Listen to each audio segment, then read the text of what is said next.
The other day, I was giving a special webinar called The Art of the Outline on how to outline books the Lisec way.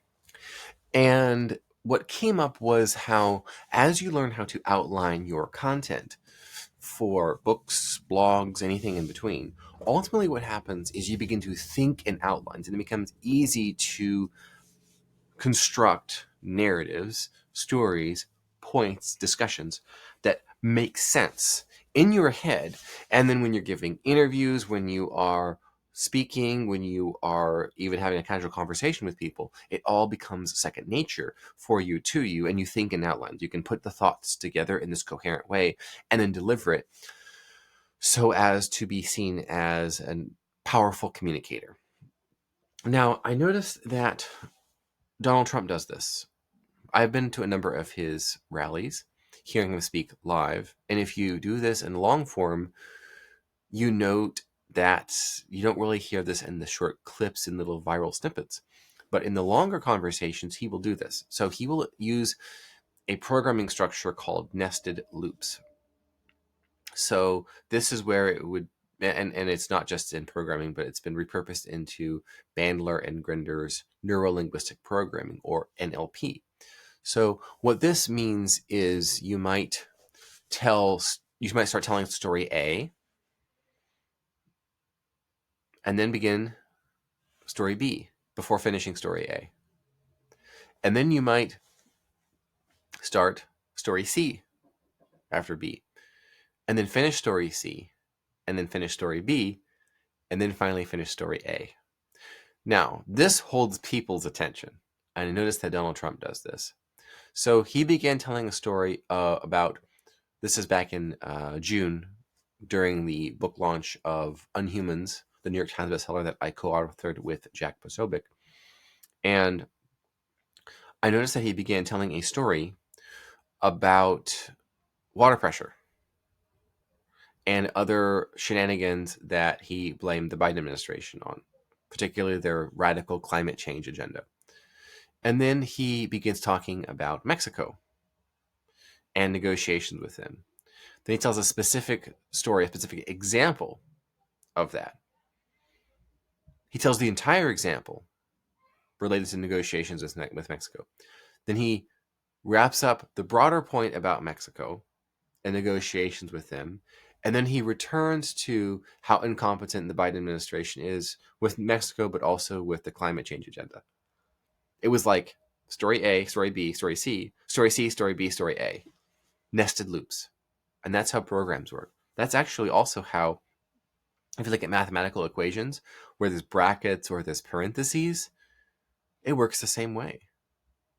And you realize that programming makes sense in neurolinguistic programming because it's a way of programming the human brain. Now, what is essential is attention. That is what is difficult to get in this day and age. Getting people's attention long enough to be able to program them. And that's one of the reasons why you watch this channel, is to learn different techniques to program people. One thing I wanted to tell you is the power of pattern interrupt. And I've shared this with you before. This is what gets attention. Imagine if it is, I shared this example with one of my children because I like to teach them persuasion from a young age. I said a funny example of pattern interrupt would be, it's Christmas time, there's snow on the ground, you're going to a local shopping center, Christmas lights everywhere, there's a pine tree, and all of a sudden, a 25-foot tall palm tree. What? Stop and look. That's not what I expected to see. The power of pattern interrupt. You learn this also from Seth Godin, who's been going viral recently with his new book and then talking about how people don't read anymore, which is correct. I've long said that for aspiring authors, your competition is not going to be other authors and other books, really. It's going to be Twitter, TikTok, and Tinder.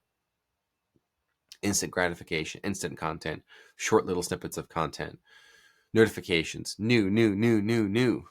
And so a new book is not the newest thing anymore. The newest thing is that viral thread that was just posted. That's the new thing. That's what's happening. That's what's drawing people's attention. So that's what you need to be competing with. Understand this. And so your book must be, as Seth Godin would say, a purple cow. Driving through the countryside, rural Ohio, let's say, where I live. And, cow, brown cow, there's a spotted cow, heifer, there's I see over there. And then that cow is purple. You will stop the car. You will turn that thing around. You will do everything. You will inconvenience yourself to pay attention to it. In order to be able to neurolinguistically program people with your nested loop stories to hold their attention, in which, by the way, what I want you to do is the next time you need to persuade someone of something, tell them 3 stories, and in each of the 3 stories, the person does the thing you want them to do. So if you want your boyfriend, let's say, or you want your spouse, or you want your business partner to do something, tell them, I recently heard some stories in the news that I find interesting. Or you share 3 stories, 3 anecdotes, 3 quick examples. Do the nested loop format. But in each of those 3 stories, the person does the thing you want them to do, or something like it. You want to be a little coy and not tip your hand that this is what you're doing. Otherwise, it will all break down and fall apart. Little nuance is necessary. This is a high IQ show. Sorry. I think you can pull this off, though. I do. But the way to get their attention is going to be a purple cow. So maybe it's going to be you're wearing something completely different from what you normally do. That goes, wow, I've never seen you in that before. So if you're like a casual sort of a jeans, casual Friday person every day, well, you wear a suit now. If there's a sort of normal color palette that you wear, well, now you're going to wear argyle. You're going to wear a gold tie. You're going to something that is different and outside of the norm of what to be expected. Now, I just want to show you a simple example of this.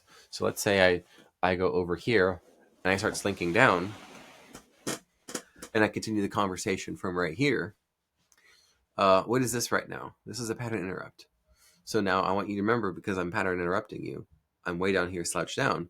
Remember, it's story A, start story A, start story B, start story C, finish story C, finish story B, finish story A. You're going to remember that because it's in the context of a strange pattern interrupt in which I'm slinking down into my chair and I'm now falling out of my chair. You're going to remember it now because I've daily persuaded you.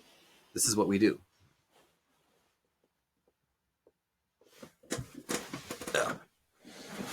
And I return and end the show.